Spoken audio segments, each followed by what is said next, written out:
Welcome to Banking Your Legacy. I'm Blake, and this segment is called Let's Talk. We answer your questions about IBC.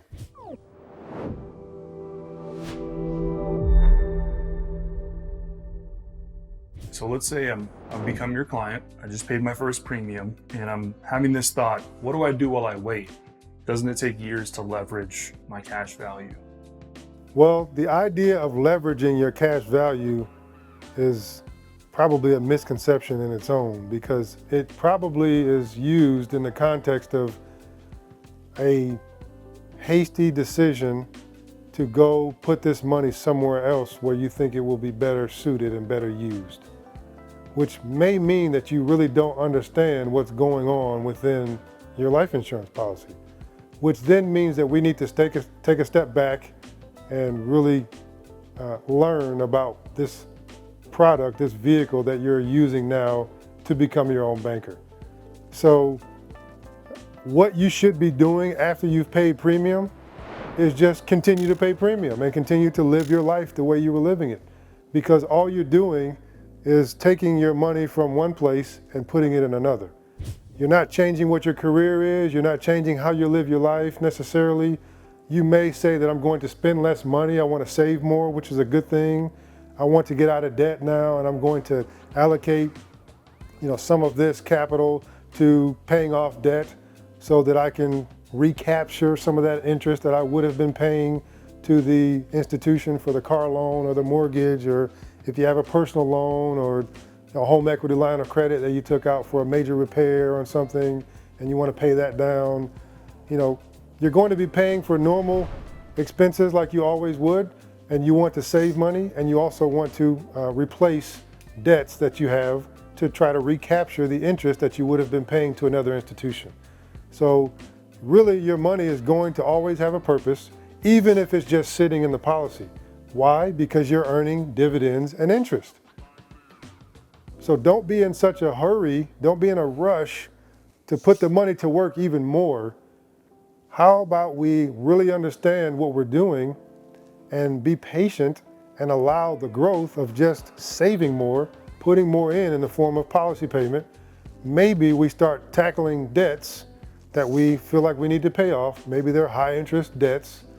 And then once the debts are paid off, continue paying more premium because you're going to earn a dividend. You're going to get more interest from the growth of the policy, right? So it's all about a mindset shift and learning new behaviors and getting away from what may be the conventional mindset about what you're supposed to be doing with your money and learning something and implementing it for yourself and being okay that you're doing it and everybody else might not be. Because the community of people that are becoming their own banker is still very small compared to the financial world at large when we're talking about investing and having these different accounts associated with our jobs. You are still going to be sort of a lone ranger. But there are communities out there, and through becoming your own banker, there are many people out there that you can talk with, that people like me can introduce you to, that have client communities that we've built to help you not feel like you're crazy for just letting your money sit in a whole life policy and not putting it into real estate, not putting it into a mutual fund, not buying stocks. You are going to see growth. You have to start with planting a seed and being patient and cultivating it and waiting for it to grow and then waiting for it to produce fruit.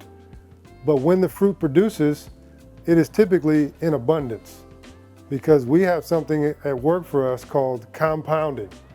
And these things compound on each other every year. So you pay premium this year and you paid a dividend on it at the end of the year.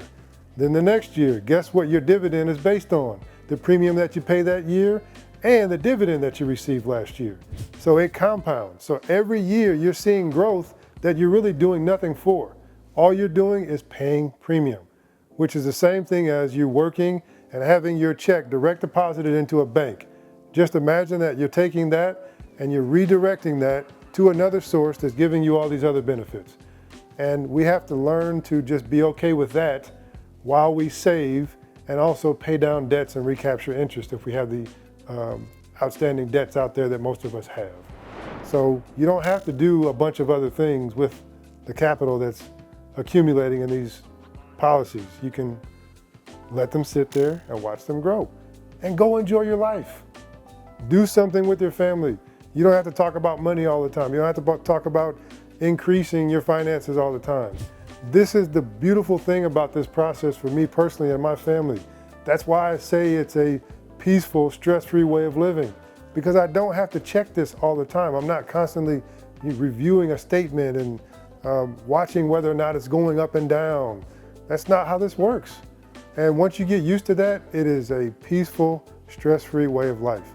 And then I can go outside and check on my fruit trees. I can hang out with my son. I can go on vacations with my wife, and we don't have to discuss financial matters because we've got a plan in place and we're working it. And we just kind of check in every now and then about it. It's just a different way of life. And I encourage you to research it, reach out to me, and implement it. You'll be happy you did.